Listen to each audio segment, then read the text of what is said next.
ጥሩ ምናልባት እንደ ድክመትን ብቻም ሳይሆን አንደኛው የሆነው ለኢትዮጵያን የጻፍከው ማለት ትግሉ እንዲነሳሳበት የፈለግከው ስለ ለኢትዮጵያ ስለጻፍክ ሰው ኢትዮጵያን አይምሮ ውስጥ አስቀምጦ ስለሚያነበው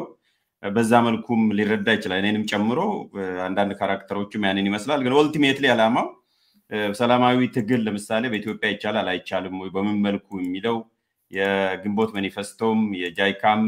እነኚህ ነገሮች ከኢትዮጵያ ጋር ለኢትዮጵያም እንዲሰሩ ተደርገው ስለሆነ የተሰፉት ሰው በዛ ቢረዳው የተሳሳተ ብቻ ሳይሆን ዓላማውም ወደዛ ይወስደዋል የሚል ነው በሌላ መልኩ በልደቱና በጻፊው በደራሲው መካከል እንዲሁም በአገረ ካውፒና ኢትዮጵያ መካከል ያለው ልዩነትን ሰዎች በዛው መጽሐፉ ላይ እንደተጻፈው ተረድተውታል ብዬ አላስብም እኔም ብዙ ሰዎች ስለሚገጥሙኝ ለምሳሌ ደራሲው ረሳና ሙሉ በሙሉ አንተ እንዳልከው ልደቱ እንዳለው ነው የአገረ ካውፒና በኢትዮጵያ መካከል ያለውን ደግሞ ቅድም ኦሬዲ አድሬስ አድርገናል አንድ ነገር አሁንም ያያዩት ነውና ሰዎች እንዴት ተረዱ እንዴት ተቀበሉ ብቻ ሳይሆን እንዴት ተረዱት ከሚለው ውስጥ አንዱ በተረጋጋሚ የሚመጣው ቀነ ገደብ አስቀምጧልና 45 ቀን አስቀምጦ ነበር ቆጣሪው እየቆጠረ ነው አሁን 3 ሳምንት አልቆ አራተኛ ላይ ነው ያለነው የሚሉ ሁሉ አሉና አሁን የስታይ ተረድተውኛል ብለ ወይ መጽሐፉን ተረድተውታል ብለ ታስባለህ ያው እሱ ያለብን መሰረታዊ ችግር ነውና ብዙ ጊዜ ቸኩሎ አስተያየት መስጠት በደንብ ሳይረዱ ወደዚህ አይነቱ ድምዳሜ መድረስ ታያለህና እሱ ትልቅ እውነት ለመናገር ያለብን ችግር ነው እንደ ፖለቲካ ማህበረሰብ እና እሱ ከመረዳት እጥረት የመነጨ ነው እኔ በ45 ቀን ስል እንደው ከዛሬ ጀምሮ ወይም ደግሞ ከዛሬ ጀምሮ ህዝባዊ ቢተኝነት ታውጇል ተብሎ ከዛ በ15ኛው ቀን ትግሉ አሸናፊ ይሆናል አልወጣኝምም እንደዛም ልገምት አልችልም 11 ቅድመ ሁኔታዎችን እዛ ላይ ያስቀምጫለሁ እነዚህ ቅድመ ሁኔታዎች በጣም ከባድ ስራ የሚጠይቁ ጊዜ የሚጠይቁ ናቸው እነሱን በብቃት የፖለቲካ ኃይሎች ሲቪክ ማህበራት ሚዲያዎች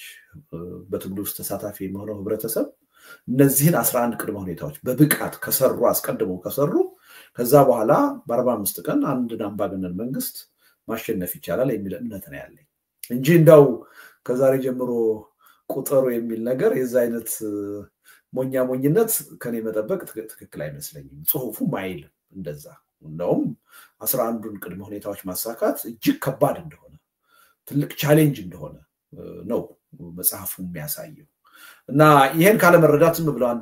አንዳንዶቹም መረዳት አቅቷቸውም ላይሆን ይችላል እንዲሁ ዝም ብሎ አለ አይደለ ለማጠልሸት የተዛባ መልእክት ለህብረተሰቡ ለማስተላለፍ የሚፈልጉም ሰዎች ሊሉት ይችላሉ ከግንዛቤ ጥረትም ደግሞ አንዳንዶቹ ሊሉት ይችላሉ ዞሮ ትክክል አይደለም እንደዛ አይደለም ገና ወራትን አመታትንም ሊፈጅ ይችላል እነዛ 11 ቅድመ ሁኔታዎች እስካልተሟሉ ድረስ በእኔ እምነት ግን እነዛ 11 ቅድመ ሁኔታዎች ከአሁን ጀምሮ ከሰራናቸው በፍጥነት ከሰራናቸው በብቃት ከሰራናቸው እዛ በኋላ በህዝባዊ ቢተኝነት በ45 ቀን ውስጥ አንድን መንግስት ማሸነፍ ይቻላል የሚል እምነት አለ ይሄ ደግሞ ዝም ብሎ በሐሳብ ብቻ የሚቀርብ አይደለም ሞገስኛ እኮ በዚህ ጉዳይ ስንከራከር እኔ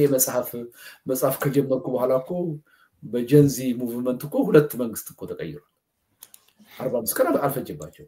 እንዳውም እነዛን 11 ቅድመ ሁኔታዎችን ያሟሉ አይደሉም እነሱ በስሜታዊነት በድንገት የተነሳ ነው ያም ሆኖ በ2-3 ሳምንት ጊዜ ውስጥ ነው መንግስት መቀየር የቻለው አረብ ስፕሪንግ መለስ ብለን ከ10 አመት በኋላ እኮ ማስታወስ እንችላለን በጣም ስፖንታኒየስ በሆነ ሁኔታ የተካሄደ አብዮት ነው በፓርቲዎች የተመራ የታቀደ የታሰበበት እነዚህን እኔ የምላቸውን 11 ቅድመ ሁኔታዎች ያሟላል ነበር አረብ ስፕሪንግ የተካሄደ አብዛኛዎቹ ከአንድ ወር ማክሲመም ከአንድ ወር ከ15 ቀን ባልበለጠ ጊዜ ነው መንግስትን ማንበርከክ የቻሉት እና ዝም ብሎ በሚኞት ወይም በስሜት የተባለ ነገር አይደለም በደንብ ታስቦበት ተጠንቶ የተጻፈ ነገር ነው እንደውም እኔ በጣም ነገሩን በደንብ ጠበቅ አድርጌ በማየት የ11ዱ ቅድመ ሁኔታዎች መሳካት እጅግ ከባድ እንደሆነ ጊዜ ሊወስድ እንደሚችል ነው ያሳየው ያለሁት እና ሪሊ ምናልባት እንትና ያሬድ ኃይለ መስቀል ያለ ነው 45 ቀን እንደውም አበዛህብን ሲለኝ ነበርና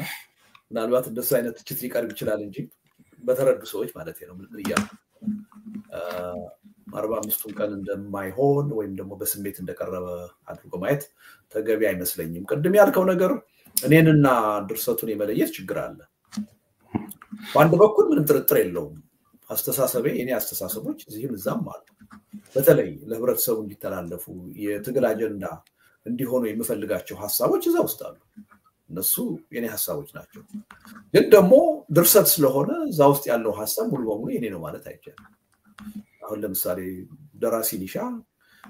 ግማሹን አስተሳሰቡን ልደግፈው እችላለሁ፣ ልጋራው እችላለሁ፣ ግማሹን አስተሳሰቡን አልጋራው። ኦሊንጎን እንደ ተራኪ ወይም ጸሐፊ ሆኖ የሰራው ሰው የኔ አይነት የፖለቲካ ልምድ ያለው ሰው አይደለም። በጣም ኖቪስ የሆነ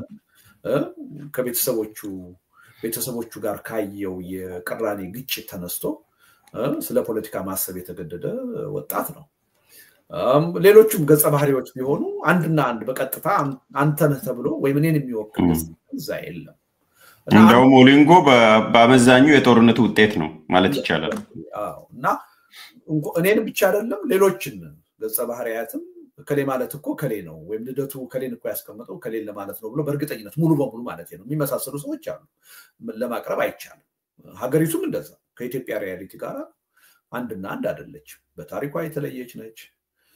ባለው የህብረተሰቡ ስነ ልቦና የተለየች ነች። በብሔር በሃይማኖት ተዋጽኦ የተለየች ነች። ብዙ ነገሮች የተለዩ ናቸው። ግን ደግሞ መሰረታዊ የምላቸው በትግል አጀንዳነት ያቀረብኳቸው ነገሮች ለኢትዮጵያም የሚሰሩ ናቸው የሚል እምነት አለኝ። ለኢትዮጵያም እንዲሰሩ ሆን ተብለው ነው የቀረቡት። እንግዲህ ፈጠራ እኮ ድርሰት አንዱ የሚሰጥህ እድል ያ ነው። የምትፈልገውን አቋም ወይም አመለካከት በምትፈልገው መልኩ ለማቅረብ እድል ይሰጣል። ስለዚህ ለመለየት ሰዎች አንዳንድ ጊዜ ቢቸገሩ አይገርመኝም ማለት ነው፣ ልዩ ባህሪ ያለው መጽሐፍ ስለሆነ። ነገር ግን ደግሞ ለይቶ ማየት ያስፈልጋል። እንደው እዛ ውስጥ ያለው ሐሳብ በአጠቃላይ የልደቱ ነው ብሎ ትችት ሲቀርብ እንደ አንድ ድርሰት ነው እንጂ መተቸት ያለበት እንደ ልደቱ አቋም አይደለም መተቸት ያለበት። ምክንያቱም ድርሰት መልክ ነው። ኃላፊነቱን ወስድበትና እጋራዋለሁ የሚለው ሐሳብ ይኖራል። ማልጋራው ሐሳብም ደግሞ እዛ ውስጥ ይኖራል። እዛ ውስጥ እኮ ዴሞክራቱም ለዘብተኛውም አምባገነኑም ሁሉም ነው ያለው አይደለ? በገጸ ባህሪ እኔ ሁሉም ሰው ልሆን አልችልም።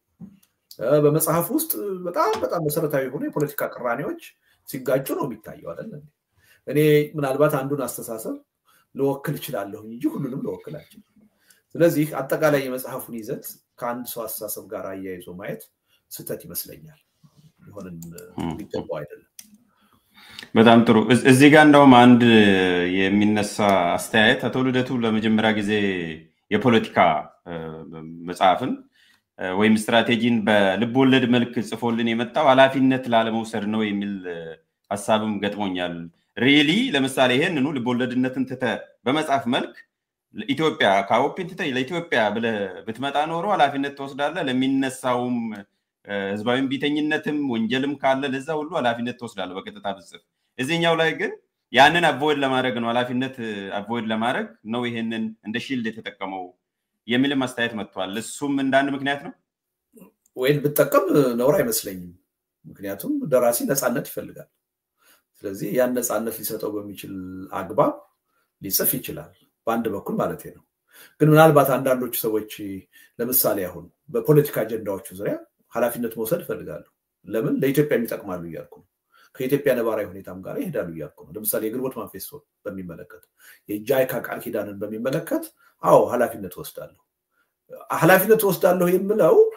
ለኢትዮጵያ ይበጃል የሚል መልእክት ማስተላለፍ ስለምፈልግ እንደዛም እንዲሆን ሆን ብዬ የሰራሁት ስለሆነ ነው እንጂ በድርሰት መልክ ዝም ብዬ ባስቀምጠው ኃላፊነት መውሰድ አይጠበቅብኝም። ምክንያቱም ራሳቸው አጀንዳዎቹ ፈጠራዎች ሊሆኑ ይችላሉ ማለት ነው። ለኔ ግን ከፈጠራ በላይ ናቸው። ከኢትዮጵያ ሪያሊቲ ጋር ተገናዝበው የተሰሩ ናቸው። ለነዛ አቋሞች ትክክለኛነት እኔ ኃላፊነት ወስዳለሁ፣ አምንባቸዋለሁ ማለት እችላለሁ ማለት ነው። እና በዛ መልኩ ቢያዩት ጥሩ ነው። ግን አንድ ደራሲ አንድ ድርሰት ሲጽፍ ያ ነፃነት እንዳለው መታወቅ አለበት። አምንበታለሁ ብሎ ኃላፊነት የሚወስድበት ጉዳይ ይኖራል። ነው አላምንበትም፣ ድርሰት ነው፣ በድርሰትነቱ ተቀበል ማለት ይችላል። በኔ በኩል ግን በፖለቲካ አጀንዳነት የቀረቡትን ነገር ግን ሆን ብዬ ኃላፊነት ሊወስድባቸው ፈልጋለሁ። ለኢትዮጵያ የሚሰሩ ናቸው፣ እኔም ከልቤ የማምንባቸው ናቸው። እግረ መንገዱንም በአሜሪካ ህግ መሰረት ፕሮባብሊ አንተ ዙሪያም ያሉት ይረዱታልና ለምሳሌ አመጽ አንድ ሰው ቢያነሳሳ ፊክሽን ከሆነ አትጠየቅም፣ ሪል ከሆነ ግን ትጠይቃለህ። ኢንሳይትመንት ኦፍ ቫዮለንስ ተብሎና ያንን ፐርፌክትሊም ተጠቅሞበታል የሚልም አስተያየት ስለሰማው ግንዛቤ ችግር ነው። የግንዛቤ ችግር ነው እንዳልከው እንደሱ ሊቀርብ ይችላል በፊክሽን ደረጃ የቀረበ ጦርነትም ሊሆን ይችላል እንኳን ህዝባዊ እምቢተኝነት ወይ ማመጽ ችግር የለውም ምክንያቱም ሆሊውድ የወጡ የሚሰራጩ ፊልሞች ሁሉ የጦርነት ፊልሞች ናቸው ቀላል አይደለም በህብረተሰብ ዘንድ የሚፈጥሩት ተጽዕኖ ግን ምንም ልታረጋው አትችልም ልትከሳቸው አትችልም ነገር ግን መታወቅ ያለበት አሁን ለምሳሌ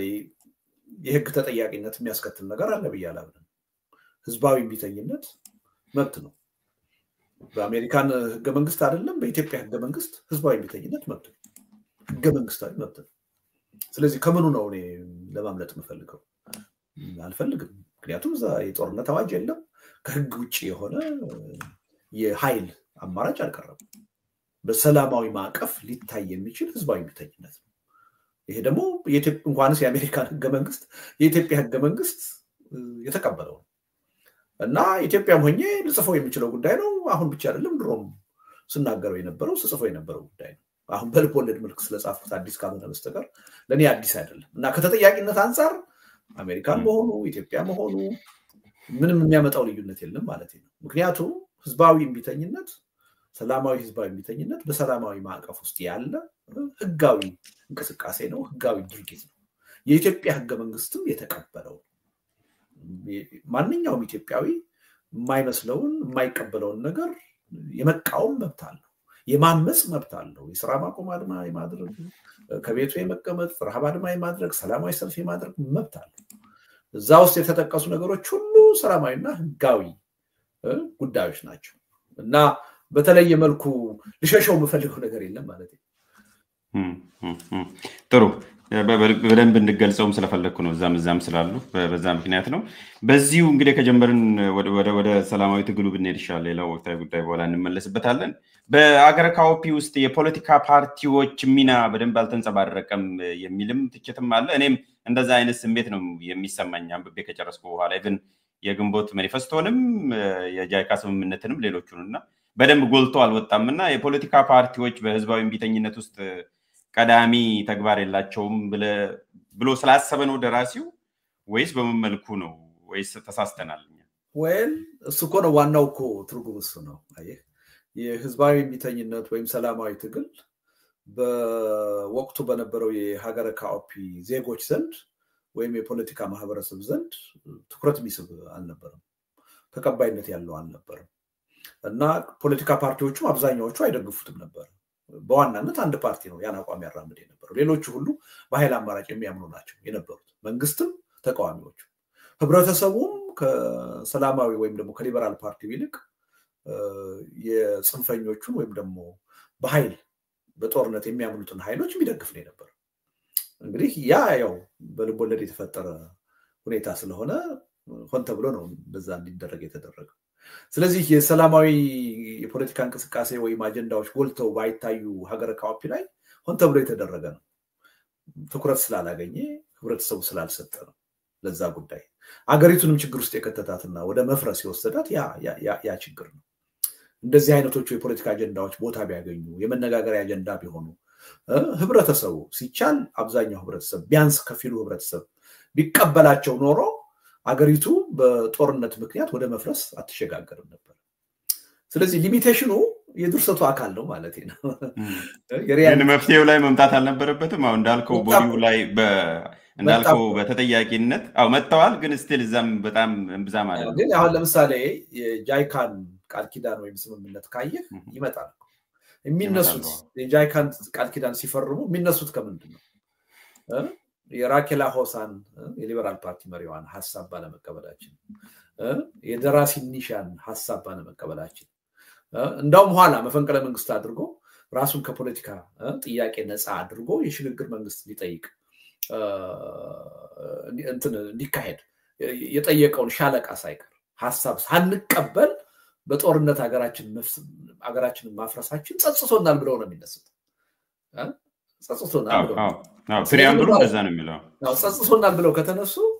የግንቦት ማኒፌስቶን ተቀብለውታል ማለት ነው እንደውም ለሀገራችን መድህን ይሆን ነበር ብለው አምነውበታል ማለት ነው አይደል የሽግግር መንግስት ጥያቄ ተቀብለውታል በጦርነቱ ወቅት ግን አልተቀበሉት አልመሰላቸው አይጠቅምንም ብለው ነው ያሰቡት በጦርነቱ አሸንፈን ራሳችን የበላይ እናደርጋለን ራሳችን አሸናፊ እናደርጋለን ራሳችን የስልጣን ባለቤት እናደርጋለን ብለው የየራሳቸውን ሂሳብ ሰሩ እንጂ ጦርነቱ ሁላችንንም ይዞ ይጠፋል ብለው አላሰቡም በዛ ምክንያት ለሽግግር መንግስት ጥያቄም ለሰላማዊ ህዝባዊ ቢተኝነትም አጀንዳ ትኩረት አልሰጡም ነበር እና የኋላው ጸጸታቸው የሚያሳየው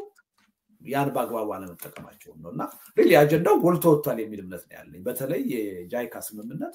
የሰላማዊ ትግል መንገድን የሽግግር መንግስት ጥያቄ ለዛቻ አገር ህልውና መድህን ይሆኑ እንደነበረ በደንብ አጎልቶ አውጥቶታል የሚል እምነት ነው ያለኝ ግን እንዲውስድ ተጭኖባቸው ነው ቁጭት በጸጸት ነው የተቀበሉትና እንዲው የነሱ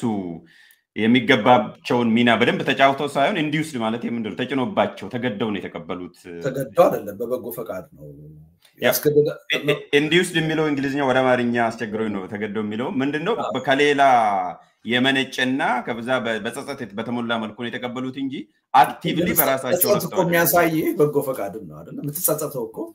በራስ በጎ ፈቃድ ነው እንጂ በግዳጅ አይደለም እንደውም ልትቀበል ትችላለህ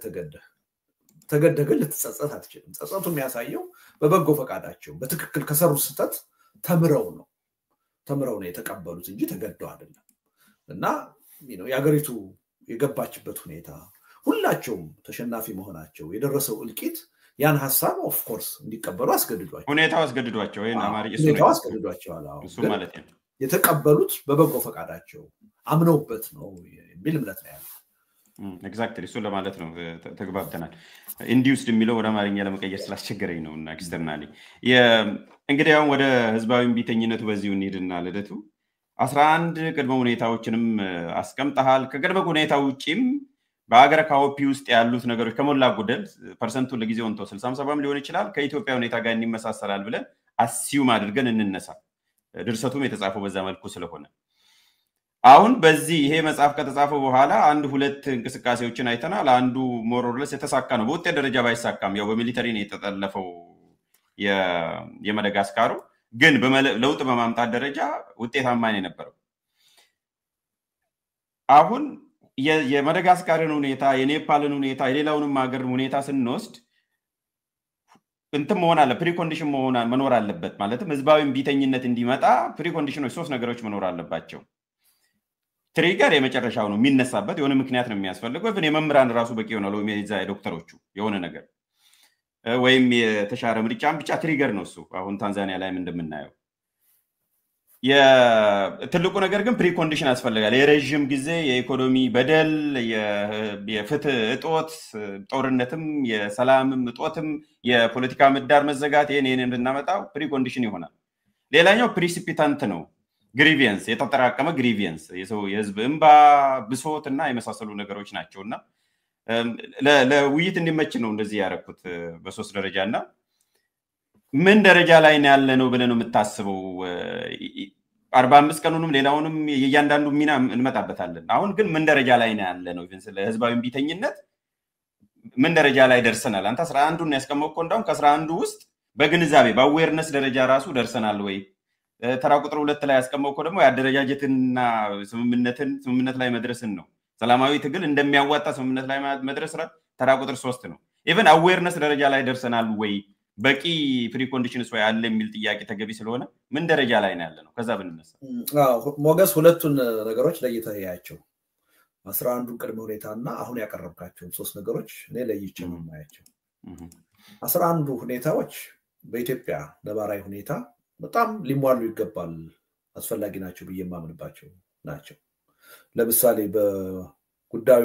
የማዳጋስካር ጉዳይ ቢሆን ሜቢ 11 ላይ ያስፈልጉ ይችላሉ ወይ 6 ወይ 5 ሊሆን ይችላል ወይ ከዛም በላይ ሊያስፈልግ ይችላል ነባራዊ ሁኔታው ማጥናት ይገባል ማለት ነው አሁን እንደዚህ ያስፈልጋቸው ነበር ብዬ ስለማዳጋስካር ለነገር አልችልም ግንዛቤው ስለሌለ ማለት ነው እሱም ፖለቲካ በቅርበት ተከታትያላቅ የኢትዮጵያን ነው ማቀው በደንብ ከኢትዮጵያ ተጨባጭ ሁኔታ አንፃር 11ዱ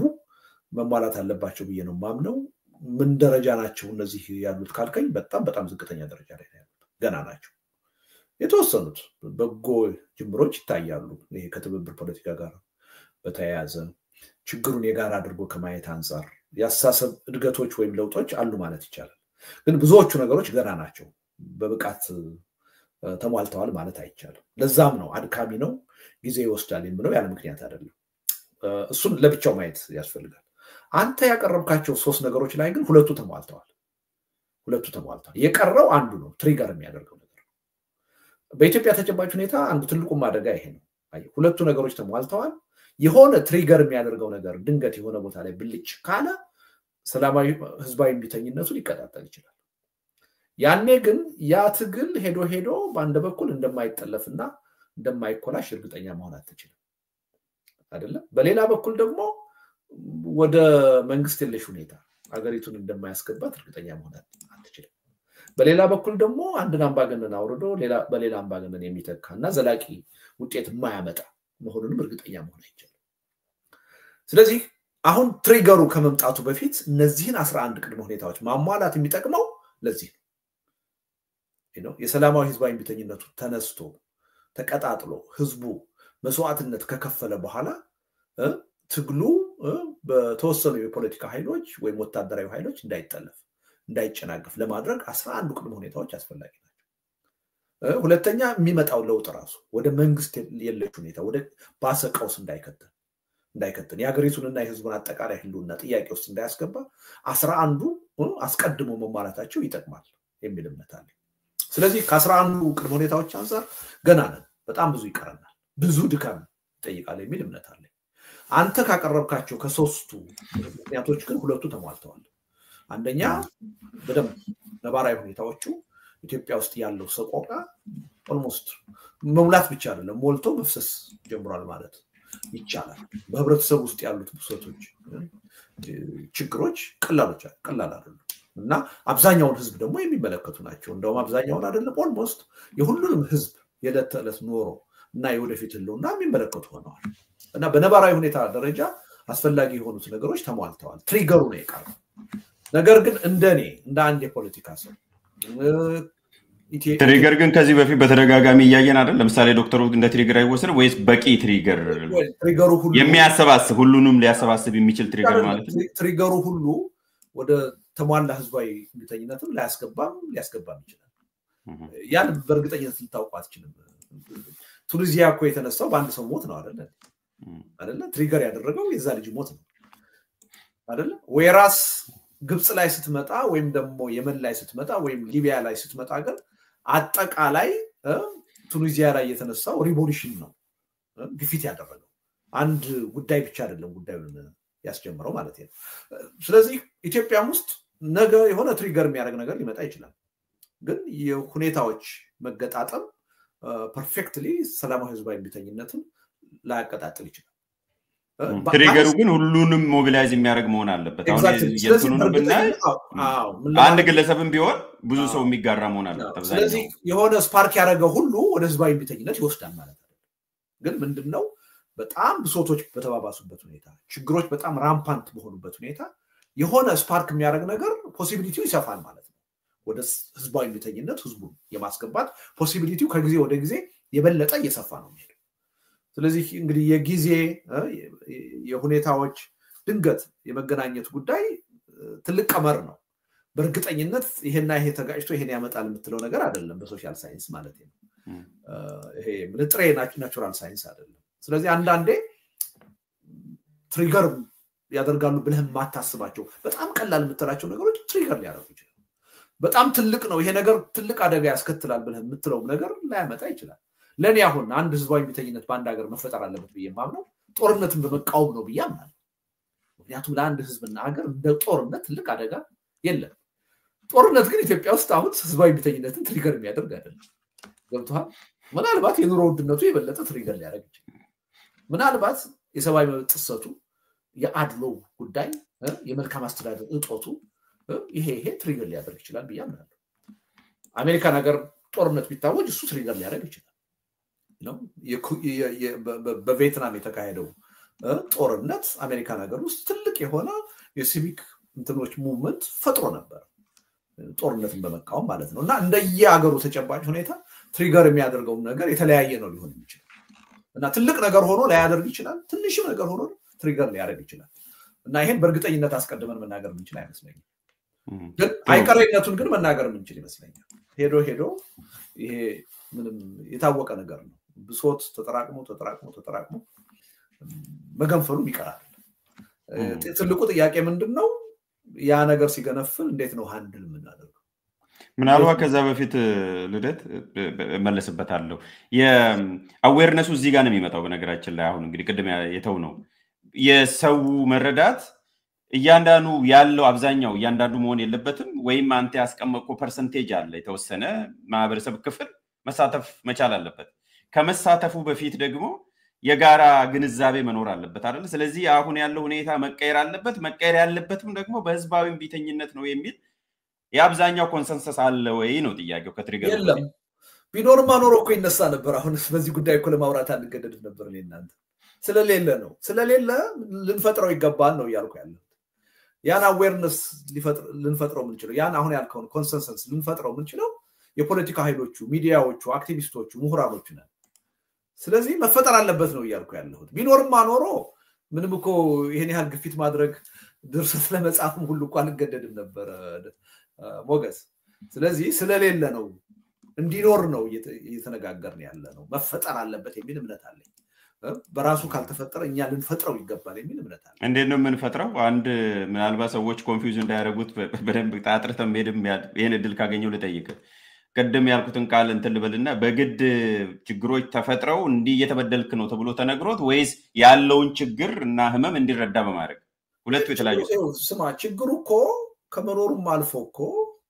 ጠበንጃ እንዲያነሳ እኮ አድርጎታል እኮ አይደል እንዴ ጠበንጃ እኮ ያነሳ ሰው ለመግደል ብቻ አይደለም ወደ ጫካ የሚሄደው ለመሞትም ጭምር ነው የኢትዮጵያ እኮ ብሶት እዛ ደረጃ ደርሷል ሞገስ አሁን ያለ ነው ምንድነው ብሶት አለ ተቃውሞ የጫካውን አይደለም እኛ የምንናገረው ነው በዋናነት ከተማ ያለውን ያልተነሳውን ነው በዋናነት አይደል የብሶቱ ደረጃ ነው የብሶቱ ደረጃ እዛ ደረጃ ደርሷል አሁን እኛ ብሶቱን አይደለም የምንፈጥረው ብሶቱን አገዛዙ ፈጥሮታል ህብረተሰቡ ብሶቱ እኮ ተሰምቶት ነው ጫካው ላይ እየገባ ያለው እየተዋጋ ያለው እኛ ያለ ነው ምንድነው ከውጊያው ይልቅ ይሄን ብሶት ይዘህ ሰላማዊ ህዝባዊ ቢተኝነት ብታካሂድ የበለጠ ጊዜ ትቆጥባለህ የበለጠ ሀብትና ንብረት ትቆጥባለህ የበለጠ የሰው ልቂት ትቆጥባለህ የበለጠ የሚመጣውን ውጤት ዘላቂ ማድረግ ትችላለህ ነው ያለው ከጊዜም አንፃር ከመስዋዕትነትም አንፃር ከውጤትም አንፃር ሰላማዊ ህዝባዊ ቢተኝነቱ የተሻለ ይሆናል ነው ያለው ይሄን አዌርነስ ነው ለመፍጠር እየሞከርን ያለ ነው እንጂ ብሶቱን አይደለም የምንፈጥረው ብሶቱንማ ምስጋና ይግባው የብልጽግና አገዛዝ ራሱ ከበቂ በላይ ፈጥሮታል እንኳንስ በሰላማዊ ጠበንጃ አንስቶ ሰው ውድና ምትክ የሌለውን ህይወቱን እኮ ለመገበር ጫካ እንዲገባ እኮ አድርጎታል በገፍ ስለዚህ ብሶቱን አይደለም የምንፈጥረው በየትኛው መንገድ ብታገል ነው የበለጠ ውጤታማ መሆነው በሚለው ላይ ያስተሳሰብ ለውጥ እንዲመጣ ይሄን ሐሳብ እንዲቀበል ነው የምንፈልገውና እንዲተገብረው እሱ ላይ ነው ትኩረታችን አው ከዚህ በፊት በነበረው ውይይት ላይ በአብሮነት በተዘጋጀው ዝግጅት ላይ ህዝቡ ባይነሳ እንኳን እኛ እንዲነሳ እናረጋለን ብለ አስተያየት ስለሰጠ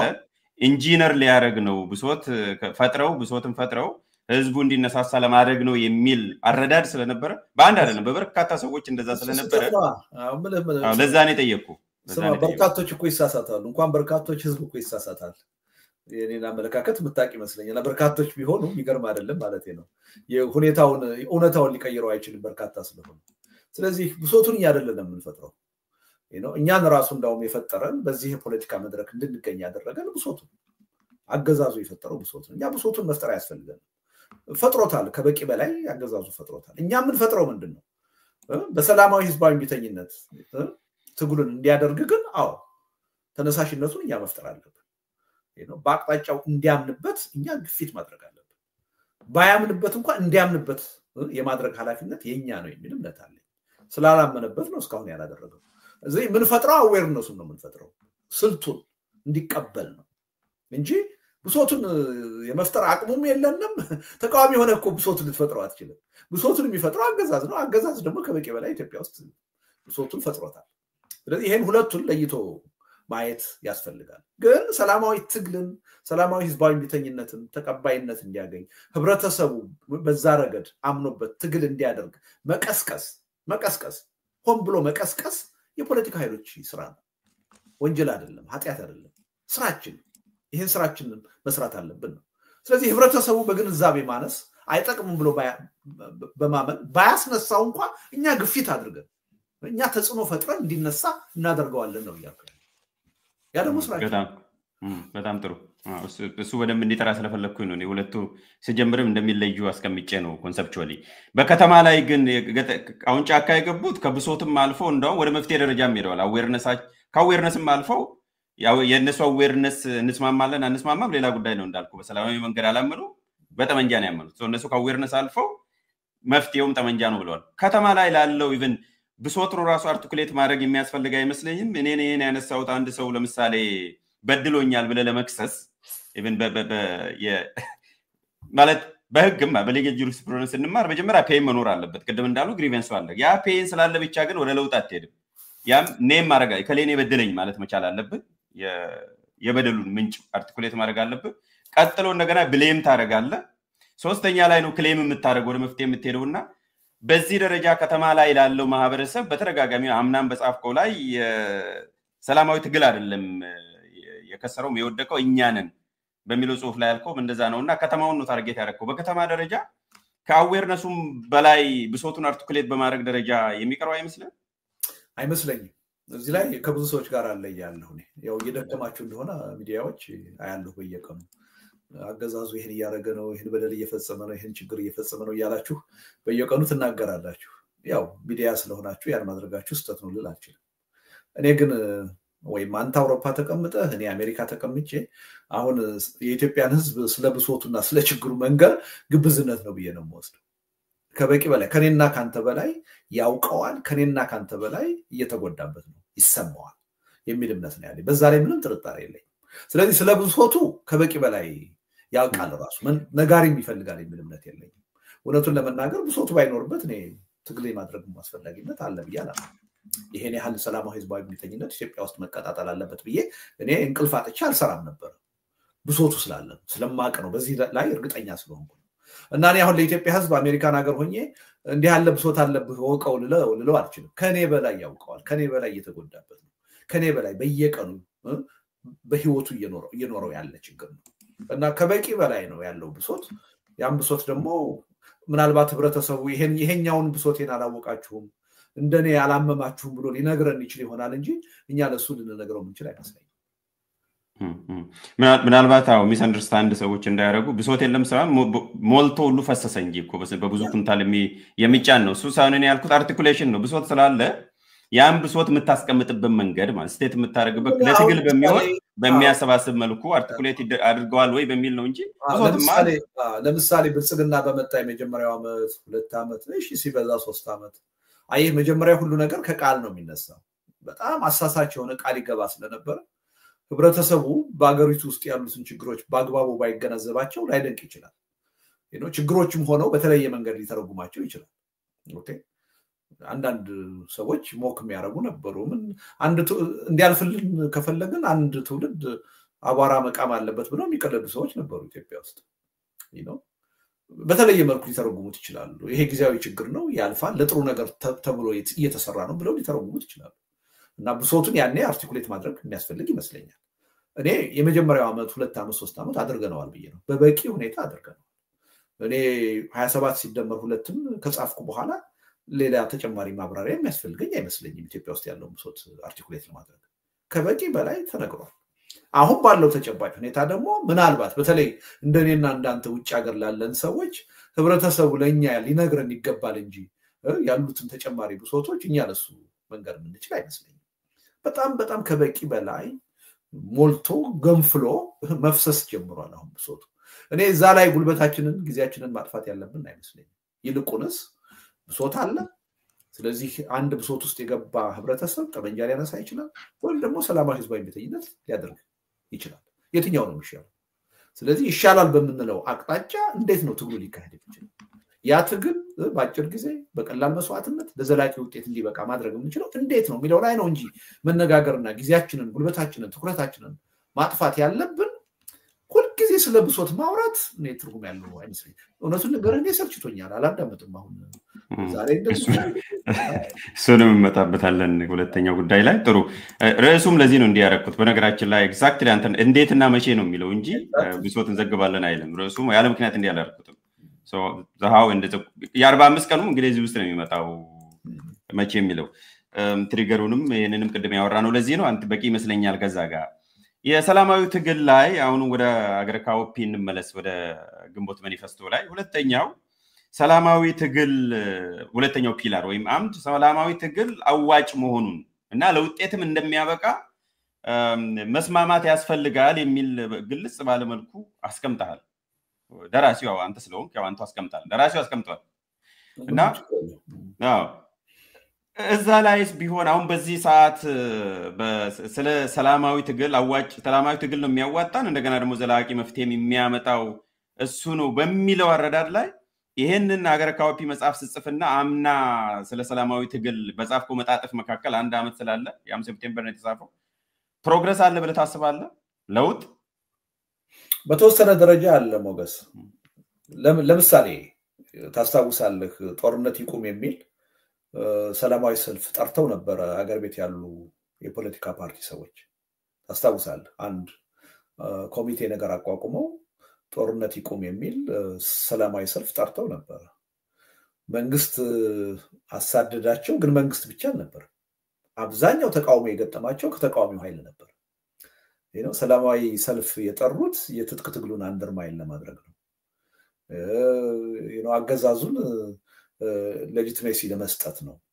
እያጨረበሩ ነው ልዩ ተልዕኮ አላቸው ተብለው ትልቅ ዘመቻ ነበር የተካሄደባቸው እና አብዛኛዎቹ በተለይ በትጥቅ ትግል የሚያምሩት ስለ ሰላማዊ ትግል መስማት አይፈልጉም ነበር አሁን ግን እንደዛ አይደለም ያው ለምሳሌ የአብሮነት ኢትዮጵያ ያዘጋጃቸው መድረኮች የተከታተልክ ይመስለኛል በትጥቅ ትግል እናምናለን የሚሉ ሰዎች ሳይቀሩ አይ ሰላማዊ ትግል ኢትዮጵያ ውስጥ ያስፈልጋል የሚለውን ነገር እየተቀበሉት መጥተዋል ይሄ ቀላል አይደለም እና አሁን በሰላማዊ ትግሉ ላይ ህዝባዊ ቢተኝነት ያስፈልጋል በሚለው ላይ እንኳንስ በሰላማዊ ትግል እምነት ያለንና በጠመንጃ የሚያምኑትም ኃይሎች አሁን በአብዛኛው የመቃወም ሁኔታ አታይ ያ አስተሳሰብ እየተሸነፈ የመጣ ይመስለኛልና በተወሰነ ደረጃ ለውጣል ግን በቂ ነው ወይ ካልከኝ አይደል በቂ ቢሆን ኖሮ ምንም ጥርጥር የለውም ባጭር ጊዜ እነሱ ግን እዛው ጋር በቂ እዛው ያዝልኝ እነሱ ስለ ወደዚህ የመጡት ወደ ሰላማዊ ትግሉ ከመኮንን መቆጠባቸው የሰላማዊ ትግል ያዋጣል እናምንበታለን ብለው ነው ወይስ ለውጥ በየትኛው መንገድ ይምጣ በሚለው አስተሳሰባቸው ነው ለውጥ እስከመጣ ድረስ እኛ ምን አገባን ለምንድን ነው የምንቃወመው ከሚለው አንፃር ወይ የተሳሳተ አመለካከት እንደሆነ መቃወማቸውን የተረዱ ይመስለኛል እኛ ተስፋ ቆርጠናል በሰላማዊ ትግል ለውጥ አይመጣም ብለን ተስፋ ቆርጠናል ግን ደግሞ ተስፋ ያልቆረጠ ኃይል ይሄን ስልት ተጠቀማለሁ ሲል ለምንድን ነው የምንቃወመው ትክክል እኮ አይደለም የሚል አስተሳሰብ ውስጥ የገቡ ይመስለኛል ይሄ ደግሞ ተገቢ ነው የሚል እምነት አለኝ ምክንያቱም ሰላማዊ ህዝባዊ ቢተኝነቱ ቢቀጣጣልና ለውጥ ቢመጣ ከማንም ያላነሰ በትጥቅ ትግል እንቅስቃሴ ያደረጉ ያሉ ኃይሎች ይተቀማሉ የሚል እምነት አለኝ ስለዚህ የራሳቸውንም ጥቅም ካልኩሌት ከማድረግ ጦርነቱ ከቀጠለ የህይወት አደጋም ሊመጣብን ይችላል ልናልቅ እንችላለን የሚልም ስጋት ሊኖር ይችላል ከዚህም ሊታደገን ይችላል ሰላማዊ ትግል ለምንድን ነው የምንቃወመው የሚል ጥያቄ በውስጣቸው የተፈጠረ ይመስለኛል ለዚህ ይመስለኛል ለምሳሌ ትዕይንተ ህዝብ ባካሄድንበት ጊዜ የኦላ ተወካይ ሰላማዊ ትግል አስፈላጊ ነው እኛ እንቃወመው ብሎ ነው ሐሳብ የሰጠው የፋኖ አንዱ መሪ ዘመነ ካሴ አንቃወምም ሰላማዊ ህዝባዊ ቢተኝነትን እንደው መካሄድ አለበት ብለን ነው ምናምን የሚል ሐሳብ ነው የሰጠው ይሄ ቀላል ነገር አይደለም ከዛም በኋላ የተለያዩ አሁን የፋኖ አመራሮች በተለያየ አካባቢ ሲናገሩ ሲሰማ እንደው ህብረተሰቡን እኛ በጦርነት እየተዋጋን እናንተ ከተማ ዝም ብላችሁ ተቀምጣችኋል በድሎት የራሳችሁን ተሳትፎ እንቅስቃሴ ማድረግ አለባችሁ የሚል ግፊት ሲያደርጉም እየሰማሁ ነው እኔ ይሄን እንደ አንድ ያስተሳሰብ እድገት ነው እና ለውጥ አለ የሚል እምነት አለኝ ግን ይሄ ለውጥ ገና አልተጠረም ገና የበለጠ መዳበር እና የበለጠ የብዙ ህብረተሰብ አስተሳሰብ መሆን የሚገባው ይመስለኛል እና የራሱ ጊዜና ስራ የሚጠይቅ ይመስለኛል ገና በጣም ጥሩ ይሄ ትዕይንተ ህዝቡም ከተደረገ ጊዜ በኋላ በነገራችን ላይ መስማት ብቻ ሳይሆን ሳስተላልፍም እንደነበረው እግረ መንገዱን ታውቃለህ ስትለኝ ነበርኩበት ያስተላልፍ ስለማለት ነው ታውቃለህ ስለነበርኩበት ኤግዛክትሊ እና የአዲስ ቋንቋም እየመጣን ያለውና ሁለገብ የሚል ተርሚኖሎጂ መጥቷል ልደትና ሁለገብ የሚለው ያው በየትኛውም የሰላማዊ ትግልም የትጥቅ ትግልም አንድ ላይ ተቀናይቶ ይሄዳል ኮምፕሊመንተሪ ናቸው ዋናው ነገር ለውጥ መምጣቱ ነው የሚል አስተሳሰብ መጥቷል በዚህች አንድ ዓመት ውስጥና ያንንስ እንዴት ነው የምታየው? በተለይ የትጥቅ ትግል ውስጥ ያሉት እንደዛ የሚል ነገር መጠቀም ጀምሯል። አስተሳሰብ አሁን ብቻ ሳይሆን ታስታውሳለህ በ27 ዓመቱ የትግል እንቅስቃሴ ወቅትም ነበረ። ለምሳሌ እንደ ግንቦት 7 አይነቶቹ እንቅስቃሴዎች ሁለገብ የሚሉ ነበሩ። አሁንም እንደዛ የሚል አመለካከት ያላቸው አሉ። እኔ አላምንበትም በኔ በኩል። አንደኛ ሁለገብ የሚለው ራሱ ተርሙ ትክክል አይደለም። ሁለገብ ስትል ሽብርተኝነትንም ሊያካትት ይችላል ማለት ነው። በደንብ አንጥራው አውጥተህ ይሄና ይሄ ልትል ትችላለህ። ለምሳሌ የትጥቅ ትግልም ሰላማዊ ትግልም ውጤት ያመጣል ብለው የሚያምኑ ሰዎች አሉ። ይሄ ሁለገብ ነው የሚል እምነት የለኝም። አትሊስት ኳሊፋይድ አድርገውታል። ትጥቅ ትግልና ሰላማዊ ትግል ብለው በሁለቱም መካሄድ አለበት የሚሉ አሉ። ሁለገብ ስትል ግን ሁሉም ነገር ነው። በዛ ሁሉም ነገር ውስጥ ሽብርተኝነትም ሊኖር ይችላል። እኔ በዚህ ምክንያት ሁለገብ የሚለው ነገር በጣም አውዳሚ የሆነ ተገቢ ያልሆነ አመለካከት ነው የሚል እምነት አለ እና እሱ ከፖለቲካ ዲክሽነሪያችን መፋቅ አለበት ብዬ ነው የምወስደው። ሁለገብ አይደለም። እርግጥ ነው ከሀገሪቱ ወቅታዊ ሪያሊቲ ጋር ተያይዞ ሁለቱም የትጥቅ ትግልም ሰላማዊ ትግልም መካሄድ አለበት ብለው የሚያምኑ ኃይሎች አሉ። ይሄ እንደ አንድ ያስተሳሰብ ልዩነት ነው የምወስደው። እኔ ባላምንበትም አንድ አይነት አገሪቱ ውስጥ በተጨባጭ ያለ አመለካከት ነው ብዬ ወስዳለሁ። እኔ ግን የማምነው በሰላማዊ ህዝባዊ እምቢተኝነት ብቃት ያለው ለውጥ መምጣት ይችላል የሚል እምነት አለ። የግድ ጦርነት መሄድ የለብንም የሚል እምነት ነው ያለኝ። ግን አንድ ሰው አሁን ባለው ተጨባጭ ሁኔታ በተለይ ካገዛዙ ባህሪ አንፃር ማንነት አንፃር ሰላማዊ ትግልም የትጥቅ ትግል መካሄድ አለበት ብሎ ቢል እንደ አንድ አመለካከት አይዋል። በተጨባጭ መሬት ላይ ያለ አመለካከት ሁልጊዜም አምባገነን ባለበት ሀገር ሰዎች ጠመንጃ አንስተው መሸፈታቸው የሚጠበቅ ነገር ነው፣ የተለመደ ነገር። ለምን ይሄ ሆነ ልል አልችልም። እኔ ግን ማምንበት አይደለም። ከዚህ የተሻለ ሰላማዊ ትግሉ በብቃት ለውጥ ያመጣል የሚል እምነት አለኝ። የግድ ሁለቱን ማድረግ አያስፈልግንም። በአንደኛው በሰላማዊ ህዝባዊ እምቢተኝነቱ ብቃት ያለው ለውጥ ማምጣት ይቻላል በአጭር ጊዜ በቀላል መስዋዕትነት ለዘላቂ ውጤት በሚያበቃ መልኩ የሚል እምነት አለኝ። ግን እንደ አንድ አስተሳሰብ የአስተሳሰብ መኖሩ ሰርፕራይዝ አያደርገኝም። ምክንያቱም ሁልጊዜም አገዛዝ ባለበት ሀገር ሁሉን ነገር በጉልበት እፈታለሁ በጠመንጃ አንበረክካለሁ የሚል ጨቋኝና አምባገነን ጨካኝ ስርዓት ባለበት ሀገር ጠመንጃ የሚያነሱ ዜጎች መኖራቸው የሚጠበቅ ነው፣ የተለመደ ነገር ነው። አዲስ ነገር አይደለም ኢትዮጵያ ውስጥ የተፈጠረው። ድሮም የነበረ ነው፣ አሁንም ያለ ነው። ወደፊትም አገዛዝ ካለ ድረስ ጠመንጃ ማንሳት የሚቀጥል ክስተት ነው። ይሄ ለምን ሆነ ልል አልችልም። ግን የኔ እምነት ሰላማዊ ህዝባዊ እምቢተኝነት በብቃት አስተማማኝ የሆነ ውጤት ማምጣት ይችላል። የግድ 2 3 ስንት ማዳበል የለብንም የሚል እምነት አለ። ሁለገብ የምትለውን ግን ብለንትሊ መቃወመው ሐሳብ ነው። አውዳሚ አስተሳሰብ ነው። ከበቂ ጥንቃቄና ጥናት የመነጨ አስተሳሰብ አይደለም። ሁለገብ ስትል ቴሮሪዝም ነው ወይም ሽብርተኝነት ሁሉ ሊያካትት ይችላል። ይሄ ትክክል አይደለም። በጣም ጥሩ። ከዚሁ ይሄንን መጽሐፍ ካስመረኩ በኋላም በአጠቃላይም ይሄንን የሰላማዊ ህዝባዊ እምቢተኝነትም በየሚዲያው ሁሉ እና በጽሁፍም ስትገልጽ አንድ በተደጋጋሚ የሚመጣ አሁንም ፐርሲስት ያደረገ ነገር አለና አሁን አሸናፊው የትጥቅ ትግል ነው። በተግባርም በአይዲዮሎጂም በአስተሳሰብም በተግባርም የታየው እሱ ነውና አገረ ካኦፒን ትተህ ለምን የትጥቅ ትግል የሚያካሂዱትን አትረዳቸውም የሚል ጥያቄ ቀርቦላል በመጽሐፉ ግምገማ ላይ አስታውሳለሁ። ከ3 ቀን በፊትም 4 ቀን በፊት ከአንከር ሚዲያ ጋር ስታደርግም ይሄው ጥያቄ ዞሮ መጥቷልና ይሄንን ስናይ እንግዲህ ይሄ በአደባባይ የሚታወቀው ነው እየገለጽኩ ያለሁትና ይሄንን ስታይ ሁለተኛው ነጥብ አሁን ቀደም የተነጋገርን በፕሮግረስ ለውጥ አለ የሚለውን ነገር በሙሉነት ለመናገር ያስችላል ወይ? አንደኛ አሁን ትጥቅ ትግል ነው አሸናፊ የሆነው የሚለው ትክክለኛ አባባል አይመስለኝም። ማሸነፍ ምንድነው? ምን ማለት ነው የሚለውን ማየት አለብን። አሁን እያሸነፍን ነው እንዴ? እያሸነፍን አይደለም እኮ ወይም ደግሞ ትጥቅ ትግል ያነሱ ኃይሎች እያሸነፉ አይደለም። አሸናፊ ሐሳብ እና ስትራቴጂ ተቀባይነት ያለው ሐሳብ ልትለው ትችላለህ። በአንድ ህብረተሰብ ደግሞ አንድ ሐሳብ ተቀባይነት ካገኘ ትክክል ነው ማለት አይደለም። ተቀባይነት ማግኘትና ትክክል መሆን የተለያዩ ነገሮች ናቸው። ብዙ ህብረተሰብ ብዙ ህዝብ ተቀብሎት ስተት የሆነ አውዳሚ የሆነ አስተሳሰብ ሊኖር ይችላል። ስለዚህ በብዙ ህዝብ ተቀባይነት ማግኘት የትክክለኝነት ማረጋገጫ አይደለም። አንደኛ ይሄን በደንብ ታሳቢ ማድረግ ያስፈልጋል። ሁለተኛ እንደዛ የሚሉ ኃይሎች አሉ። እኔ ለምሳሌ እንደምሳሌ ያነሳህ መሳይ ለረጅም ጊዜ ሰላማዊ ህዝባዊ እምቢተኝነት ኢትዮጵያ ውስጥ አያዋጣም እያለ ክራከሬ ነው የነበረው አይደል? አሁን እኔ አስተሳሰብ ለውጥ እንዳለው ነው የተገነዘብኩት። ኖ ሰላማዊ ህዝባዊ እምቢተኝነትም ያስፈልጋል ወደሚል አቅጣጫ መጥቷል። ቅድም ካልኩ ለውጦች አሉ ከምልህ አንፃር እሱን በመሰሉ ሰዎችም ዙሪያ ያስተሳሰብ ለውጥ እንዳለ እየተረዳሁ ነው። በግልጽ በአደባባይ ወጥተው ህዝባዊ እምቢተኝነት መቀጣጠል አለበት ያስፈልጋል እያሉ ነው። ትጥቅ ትግልን ቢደግፉም ማለት ነው። አትሊስት በሰላማዊ ትግል ላይ ያላቸው አመለካከት እየተቀየረ መጥቷል የሚል እምነት አለ። ግን ይሄ ሁላችንንም ሄደን በትጥቅ ትግል ካልታገላችሁ በስተቀር የሚል ኑና የትጥቅ ትግሉን ምሩት የሚለው ጥያቄ ተገቢ አይመስለኝም። አንደኛ እንደዛ አይነት ነገር ውስጥ ለመግባት መጀመሪያ እምነት ያስፈልጋል አይደል?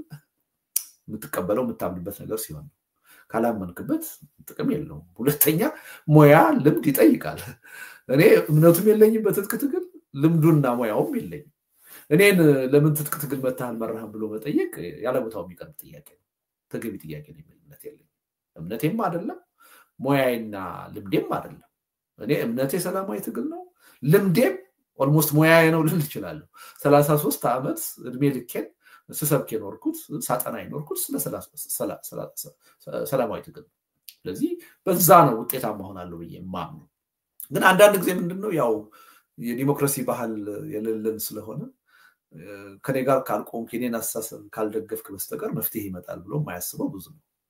እና ሁሉም መጥቶ እኛ የምንሄድበትን ስልት ካልተከተለ ብለው የሚያምኑ ሰዎች አሉ። ከዛ ውጭ ያለውን ስልት ሁሉ ስህተት አድርገው ጥፋት አድርገው የሚያስቡ ሰዎች አሉ። እንደዚህ አይነት ሰዎች እንዲህ አይነት አመለካከት እንዳላቸው አውቃለሁ። ግን ትክክል ነው የሚል እምነት የለኝም።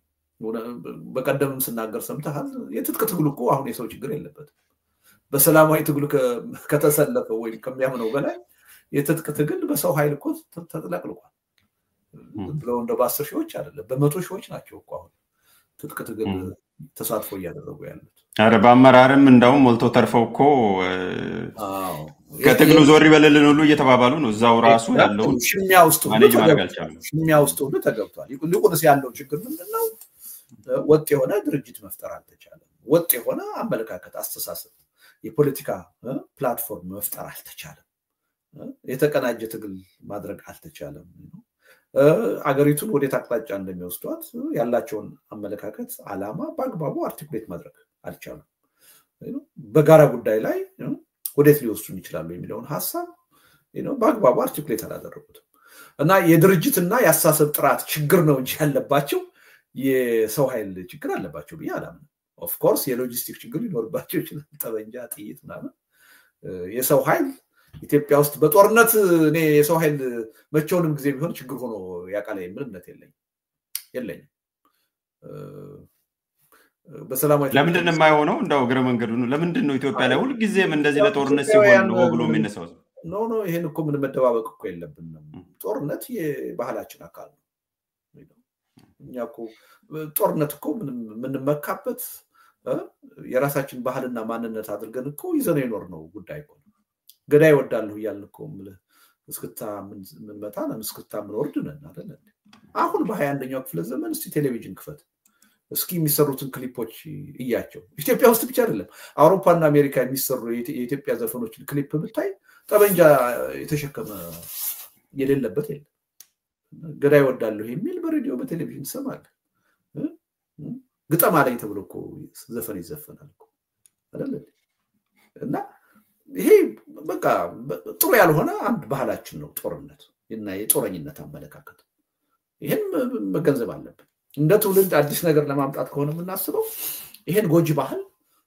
መቀየር አለብን። ወደ ትውልዱ ማሸጋገር የለብንም የሚል እምነት አለኝ እና ባህል ነው ጦርነት ለኢትዮጵያ። ሰላማዊ ትግል በተደጋጋሚ የሚለው ያው አንተንም እንዳንድ ምሳሌ ወስደን ፈሪ ስለሆነ ነው የሚልም አለ። ይዘው ኤክስቴንሽን የፈሪዎች ነው ስለሚፈሩ ነው ሰላማዊ ትግል የሚሉት እንጂ ጎበዝ ኮንክ መታት ገጥም ወይ ነው የሚለው የመጀመሪያው አስተያየት ነው። እነሱ የሰላማዊ ትግል ማይማን እላቸዋለሁ። ስማ የሰላማዊ ትግል መሪዎች የመጀመሪያው ገፈት ቀማሽ እነሱ ናቸው የሚሆኑት። ሰላማዊ ትግል ስትመራ መጀመሪያ የምትታሰረው ከስራ የምትባረረው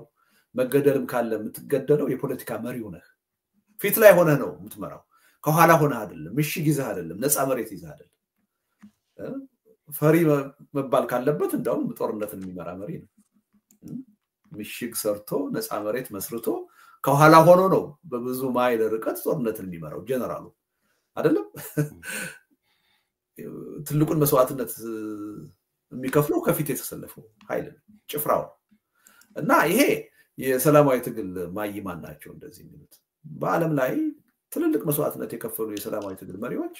ሰላማዊ ትግል መጀመሪያ የሚበላው መሪዎቹም ስለሆነ ራኬላ ሐውሳ ያለችውን ታስታውሳለህ መጽሐፉ ላይ አይደለም ጥያቄ ቀርቦላት ነበር ከዘካኦፒ እንዴ እናንተ 1000 ሰው ሞቶ ለውጤት እንበቃለን የምትሉት በሰዎች አስከሬን ተረማምዳችሁ ስልጣን ልትይዙ ነው ወይ ይላታል ኖ እኛማ ከሚሞቱት 1000 ሰዎች ግንባር ቀደሞቹን እንሆነው ሟቾቹን እንሆነው ከኋላ ሆነን አይደለም እናዋጋው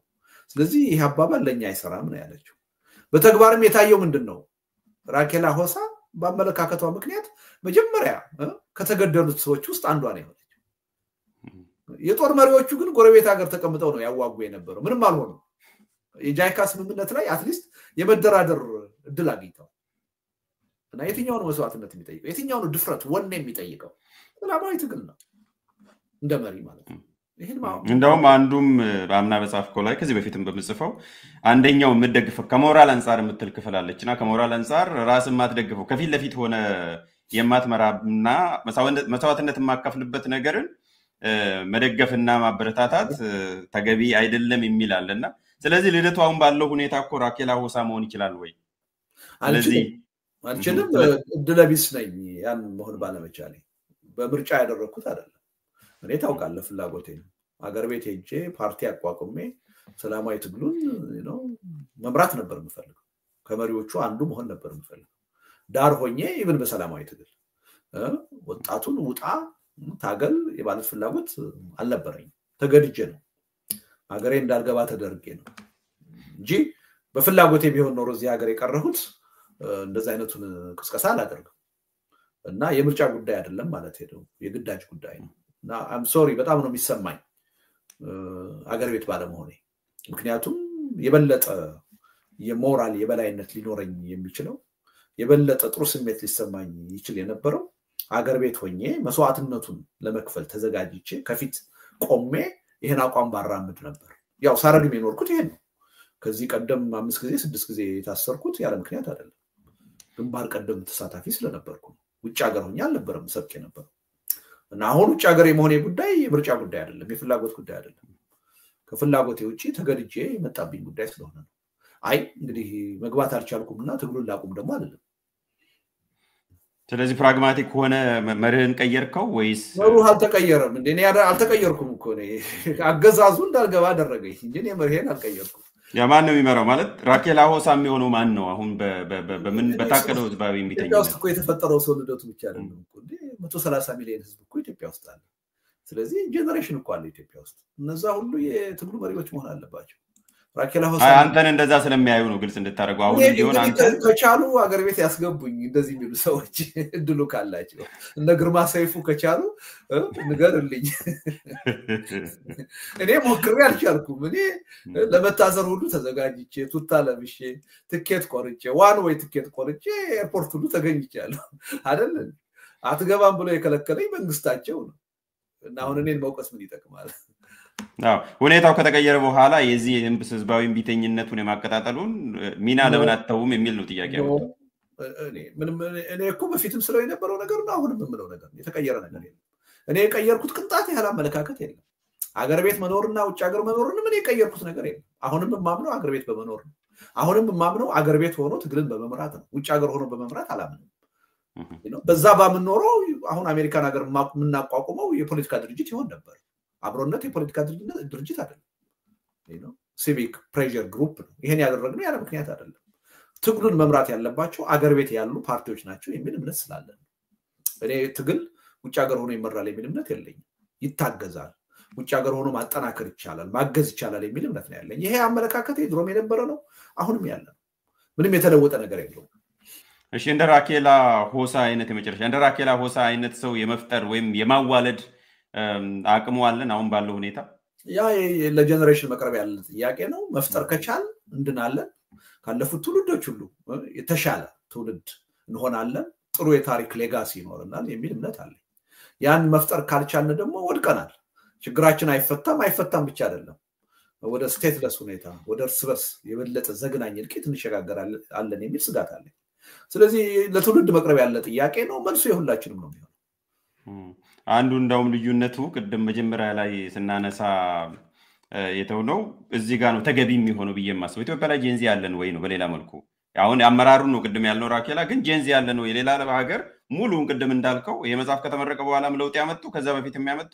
ጄንዚ ስለነበራቸው ነው አንድ ትውልድ ወጣት ትውልድ በእድሜ የጋራ ችግር አለን ብለው የሚያስቡና ስታተስ ኮ ሰስቴነብል አይደለም መቀየር አለበት ብለው ያመኑ ናቸውና ኢትዮጵያ ላይ ጄንዚ ይታያል ወይ ከሌለ ለውጡስ ምን ተስፋ አለው ጄንዚ ሳይኖር ጄንዚ አለ ስማ ሳተላይት ቴሌቪዥን በተስፋፋበት ሁኔታ ከ50 ሚሊዮን በላይ ስማርት ወይ ሞባይል ፎን ባለበት ሀገር ጄንዚ የለም ማለት አይቻልም ዲጂታል ጄነሬሽን አለ አሁን ኢትዮጵያ ውስጥ የሌለው ምን መሰለህ ይሄ ኃይል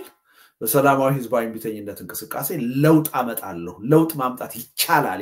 የሚል እምነት ግን የለው ገና ነው በበቂ ሁኔታ አልፈጠረም እንጂ ጄንዚ አለ ኢትዮጵያ ውስጥ እንዳውም ከብዙዎቹ ሀገሮች አሁን ይሄን የጄንዚ ሪቮሉሽን ካካሄዱት ሀገሮች በ4 እና በ5 እጥፍ በቁጥር የበለጠ ጄንዚ ኢትዮጵያ ውስጥ አለ ስማርትፎን የሚጠቀም ሳተላይት ዲሽ ነው ያየ የሚውል ስለ ዓለም ኤክስፖዠር ያለው ኃይል